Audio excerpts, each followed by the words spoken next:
Am I the a-hole for kicking my husband out of the delivery room? I was in labor for 26 hours and was in a lot of pain as I didn't take an epidural. My husband was constantly on the phone, either playing games or talking with his bros, being really loud. When I asked him to please hang up, he'd hang up the phone and then like 10 minutes later call them back. He really wanted to talk to them because his friends went on a boys' trip without him, because I asked him to stay back so he could be here when I went into labor. They were calling to tell him about how their trip was going. He apologized to them, blaming it on me being a nag. I was really annoyed and told him if he wanted to talk to his friend, he could do that elsewhere so I can be in pain and peace. He was like, "Alright, fine baby, I'll just call them back later." So I had about 20 minutes of peace until his mom FaceTimed him, where he proceeded to put me in a video call. His mom then makes a comment about how she remembers when she was in labor with him and that she still did herself up. She even claimed she looked so good that a doctor was even flirting with her.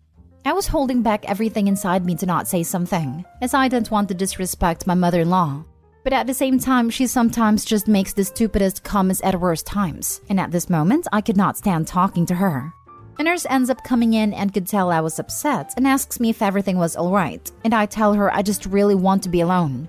She ends up kicking out my husband, and in turn he ends up missing the birth of our firstborn daughter, because he left the hospital as he was angry that I got the nurse to kick him out the room. He refused to come see his daughter afterwards because he was angry at me for kicking him out. My mother-in-law, who did visit me in the hospital, wouldn't stop talking about how I'm such a bad wife for removing my husband from the room. When I got home, he kept on bringing up how I ruined a moment of bonding with his daughter, and how he could never forgive me for that. Am I the a-hole for kicking my husband out the delivery room because he was making phone calls? Now for the top comments. Not the a-hole. That's a whole lot of red flags from your husband. 1. Had to be told not to leave on boys' holiday when his wife would likely be giving birth to his child. 2. Ignored his laboring wife to chat with his friends on his said trip. 3. Called them back after being told to hang up. 4. Answered a video chat from someone you didn't want in the room. 5. Allow that person to be disrespectful towards you. 6. Went off in a sulk instead of visiting you and his child as soon as he was allowed back in. If he has a problem with the situation, you could ask him what he was feeling the last time he had a new person escaping from his vagina, so you can compare notes and come up with a compromise. 100% all of this. The deflection makes me angry for her. She needed her husband and he acted like a child. Childbirth is nothing to joke about. Women die in childbirth and it's painful. Definitely not the a-hole, but having to tell a grown man how to act isn't something you want to be doing while in labor. Absolutely. Maybe I'm just always looking for an out, but I would have filed divorce the second I left the hospital with that behavior. I absolutely love and adore my partner, and he is literally only green flags. I'm pregnant, and if he did even one of the things on this list while I was actively in labor, I would get my friends to pack my things and never come home to him. This is disgusting behavior. Not the a-hole. The nurse kicked him out of the room. He's the one that chose to leave the hospital altogether. Tell him you missed the birth of your daughter because you threw a temper tantrum and left the hospital. If you had been focused on me and the baby instead of playing games and having loud phone calls with your friends, I never would have asked you to leave the room. You're mad that you missed this moment? Well, I am mad that when your daughter and I needed you most, you prioritized chatting with your friends and complaining about what a nag I am. I am mad that when I was in an incredibly vulnerable position, you let your mom insult me. I am mad that you're blaming me for something that was the consequences of your own selfish actions. I am mad that you're still making the situation about yourself and playing the victim instead of celebrating that I gave birth to our daughter.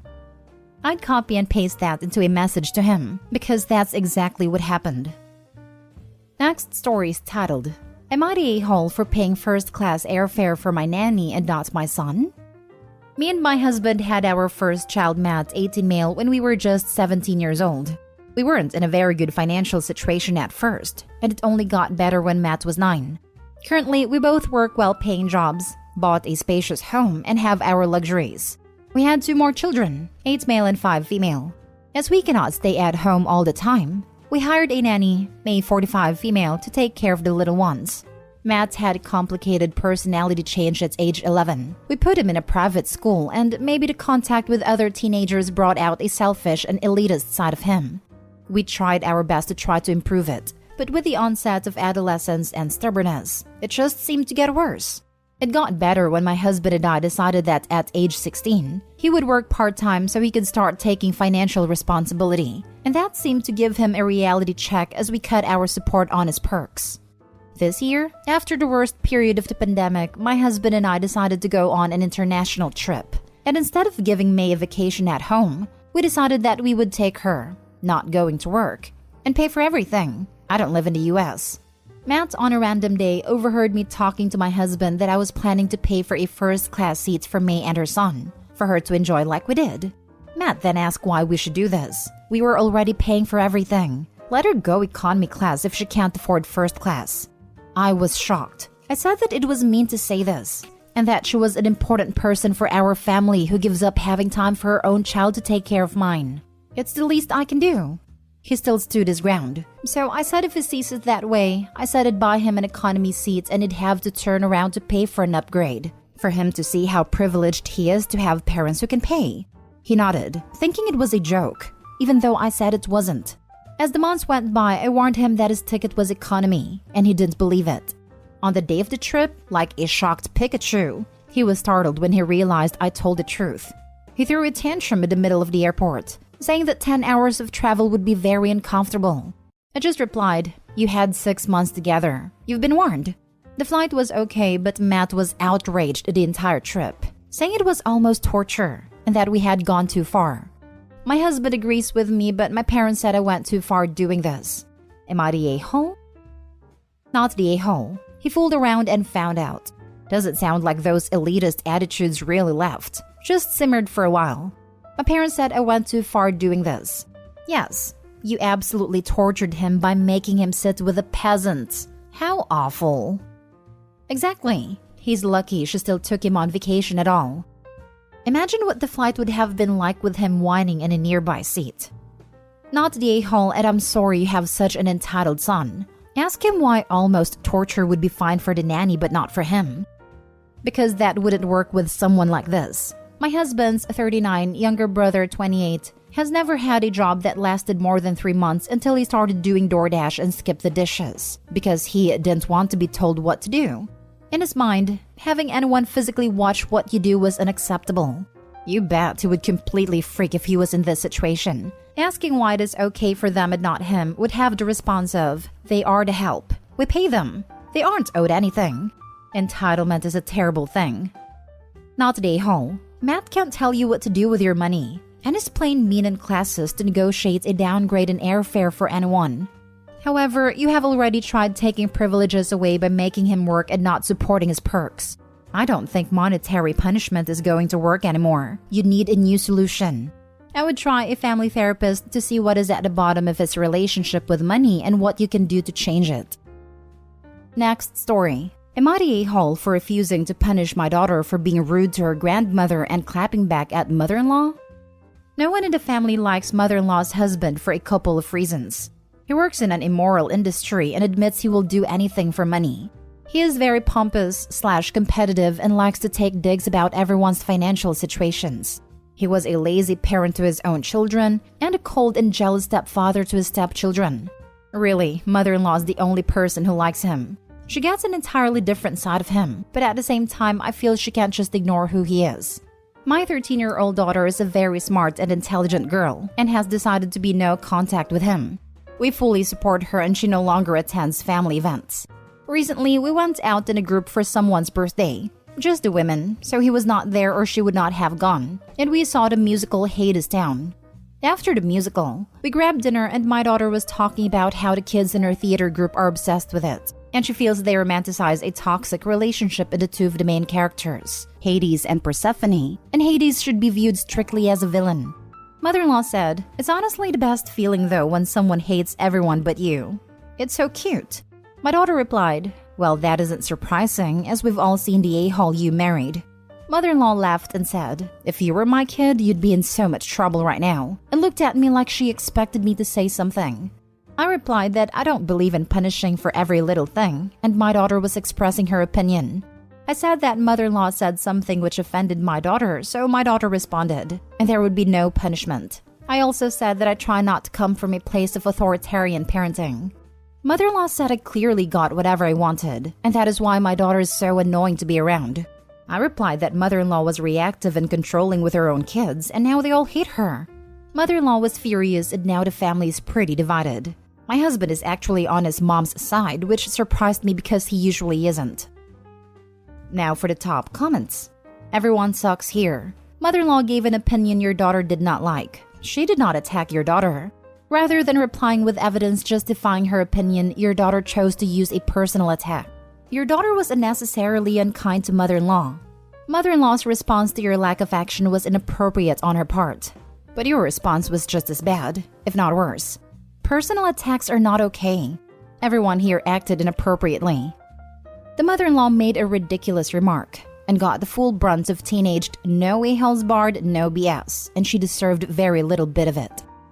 Mother-in-law said something your daughter disagreed with. Your daughter responded by calling her husband an a-hole, and then it spiraled into the realm of ridiculous from there. This is the stuff divorces are made of. I feel sorry for your husband. Everyone sucks here. It's not something the daughter disagrees with. It's mother-in-law admitting to her family that she likes how her husband treats them like trash. Mother-in-law gets off on inflicting her awful husband on everyone else because she needs to feel like a queen. She deserves to be slammed down for that.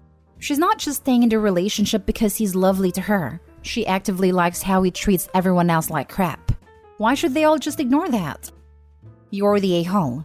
That was extremely rude and unprovoked. Grandma didn't even insult or say anything bad to your daughter. She was talking about a common romance trope, and your daughter made it about her grandma's relationship. It's okay for her to want no contact with her grandfather, but blatantly insulting her grandmother for being married to him is not okay. Last story.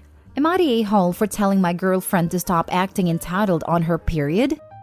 I, 28 male, have been with my girlfriend, 26 female, for 3 years now.